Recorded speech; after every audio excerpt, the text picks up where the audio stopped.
Dragon with claws, with poisonous tail and terrible roar. I've slain a lot of dragons in my time, but I must admit, I'm not too sure of their crimes.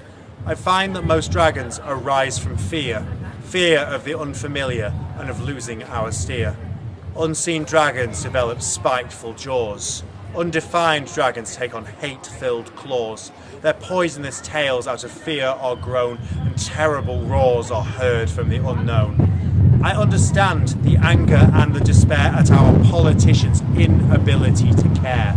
We all want to feel like we're in control and that a hero will fight for us with heart and soul.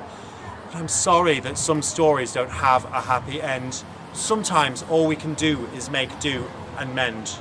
And if there's one thing I've learned along the way, is that there's always another dragon to slay. And the other thing on my journey that I found out is that dragons come from inside as well as out. So, I am happy to be held up as the icon for England. Unless I've now been replaced by Alan Turing. But I do have a few questions before we all go.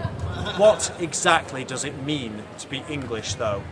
Now, if you believe in tweet adverts by BA and their ilk, we're all just tea and cake with a little bit of milk.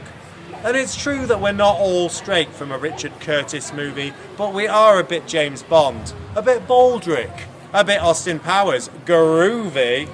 But aren't we also Boudica, Robin Hood, King Arthur's sword in the stone, the Bronte sisters, Jane Austen, and Winnie the Pooh tomes? Now, kings and queens no longer define for what we die. They're Henrys, Lizzie 1 or 2, Victoria, or even Lady Di. We have different royalty now.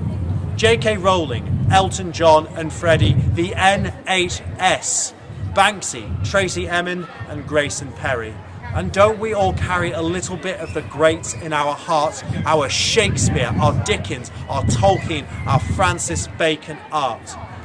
And since I myself was born in a strange and foreign land, but I can call this my country, I want to take a stand and say that England is not just what was built in her soil, but those who come here and with blood, sweat and toil helped build our nation in our darkest hour fought lives sold and bought and a better life sought. They make our lives richer, our menus less drab. They gave us chicken tikka masala and the doner kebab.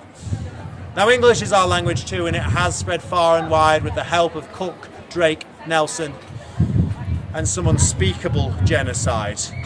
Now, can the scales of history be balanced with Brunel, Darwin and Faraday? Is Beatlemania and Britpop and fish and chips enough to sway the world towards our favour and make them stand by our side during times we ourselves are questioning our national pride?